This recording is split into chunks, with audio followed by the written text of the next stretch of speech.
sing, let me know.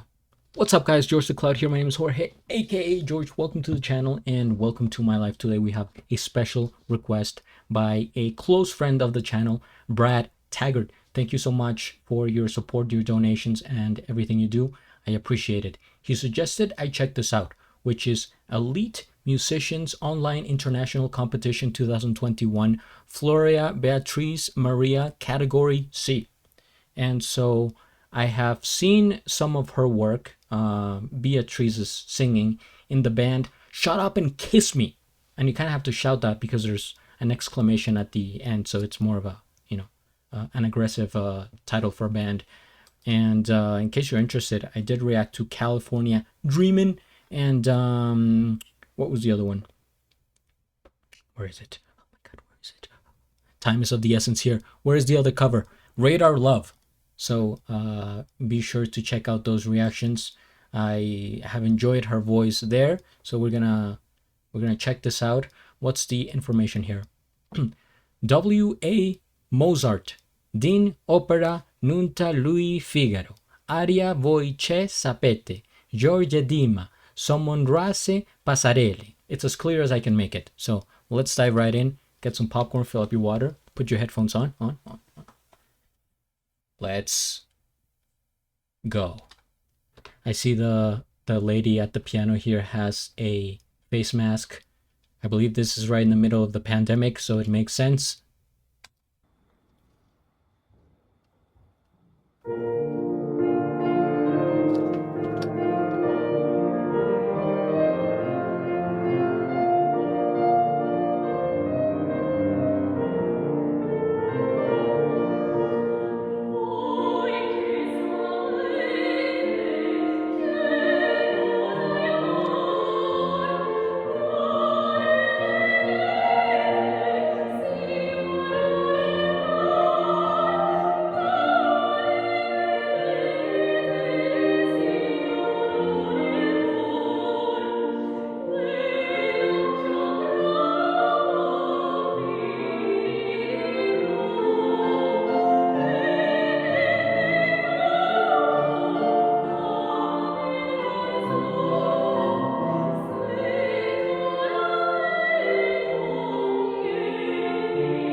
A little intermission here. Okay.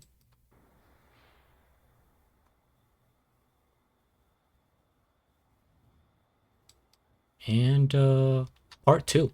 I don't know why did we exit full screen? Part 2.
Okay, so she is clearly classically trained. No improvisation here, nothing left to hide. It was She left it all out there on the field or on the, you know, auditorium. First things first, we hit the like. I am subscribed, and I'll have a link of the original video down in the description below. Brad, if you're watching, so I see what I was saying is that I think she does have two different channels, not just the topic and the other one, because this 581 subscribers. This is one, and the other she has like 100,000.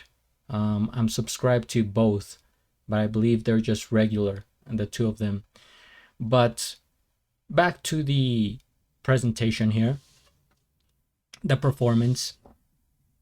I don't hear this type of music very often, opera singing, if you will, and it just hits different than regular singing or, modern genres, because it feels ancient, feels very old and religious, spiritual.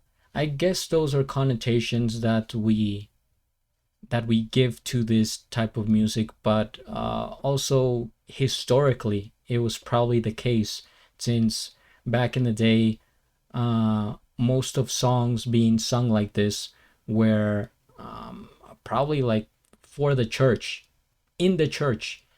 And so to see it, nowadays, it brings me back to my church days, as I actually was an altar server when I was a teenager. And so, just also hearing her echo, right? Bouncing off the walls here, naturally, like a booming sound because of where she is. That's also like a nice touch to it, because I'm sure if she had like a really professional microphone right there with like a pop filter and everything, and we could hear her voice like, next to our ears, it would just be different. It wouldn't have the same effect that it has by doing the presentation this way, where we could hear the environment. And like I said, the environment in this case plays a very important role, because they go side by side, right? You would hear this in like a theater, in a very professional setting, in a huge event, at a church, like those things. Like, she wouldn't be singing this at your local pub, right? In the middle of like a football game, or like in a random situation where it didn't, um in like where it wasn't made for the intended audience. This is for like a specific type of people listening to, I think. And she sounded great. I'm glad I'm watching this, because it gives you a sense of her talent. And most people that could sing this could probably sing California Dreamin', right? But probably not too many people that can sing California Dreaming can sing this. So it's like she's showing you, what, like a high, or like a difficult level of singing that she can do, and then also, a pop song from the 60s. But yeah, it was cool to see this. The wallpaper here, the decoration, the wooden craftsmanship, even the wooden floor, everything about this, um, for some reason reminded me of Shrek. I don't know why. Like, half the time I bring up Shrek, but it's a great movie. Unironically, I suggest you all see it if you haven't. And if you already saw it, watch it again, because it reminds me where, I guess, when they're getting married and they're at the cathedral, and there's like something about this blue paired up with this brown. It's that blue that brings in a little bit of like a youthfulness to it, and also reminding me of Toy Story. You know how in Toy Story, they're in the kids' room, and there's that wallpaper in his room all over. That type of wallpaper that you don't see anymore, because everything is more simplistic and minimalistic now. So if you go to a modern house, everything's just like white or beige or off-white, some sort. There's like no more wallpapers anymore, at least not, you know, as popular as they were back then. And if you do see one, it's probably in a bathroom or someplace like that, right? So the wallpaper reminds me of like those types of movies. But then this everything else, like the singing, of course, reminds me of a church. And it also brings to mind like big events, both happy and sad. There's this like battle of feelings for me when I hear opera singing, because to me it's either, you know, a wedding that you hear this at, or in movies when the person is dying or about to die. Like picture a scene where some guy riding a bike gets hit by a truck. He's laying on the ground, his life flashing before his eyes. You start to see this drone shot, right? Slowly zooming out, going above as he's laying there, right? In the middle of the street. You hear the sirens, the cops pull up, the ambulance, people walking by, and then he's sort of, you know, trying to get a grasp on what's happening. And this is the music that I hear in the background of that scene in movies. So it makes me a bit sad. But overall, of course, this was a great performance. I hope she won. Does anyone know what happened in this competition? I will say one feedback is that she was very still throughout the whole thing, and I don't know how old she was, you know, in this video. Still looks very young, maybe 14, 15. But I guess it would have helped if she was more like lively and more gestural in the performance. I'm not criticizing or anything. I'm just saying, like, I want her to win, so I want to give her like the constructive criticism that maybe somebody who is judging this would look for in criteria. I don't know if it was just sound or video that she had to submit, but notice like the lady at the piano, she's moving more than her. She's really like this whole piece was like a riptide. It's like a pull back and forth the whole time, and you could see it in the lady playing the piano. So I think it would have helped if Beatrice was more like you know, trying to, I mean, like, don't go crazy, don't exaggerate it for no reason, right? But just like maybe move around a little bit. But then again, who am I? Who am I to even say anything here? And also, I don't know what the context of the song is in terms of lyrics. So it, you know, it all depends on that. But yeah, that's the only thing I would say. Beautiful environment, very, like I said, spiritual, holy, glorious, and music that we don't get very often here on the channel. So if you are interested and you want to suggest more of this style, go ahead. I will watch it. Thank you. Hit the like, subscribe, and at the end, do a flip. Till the next.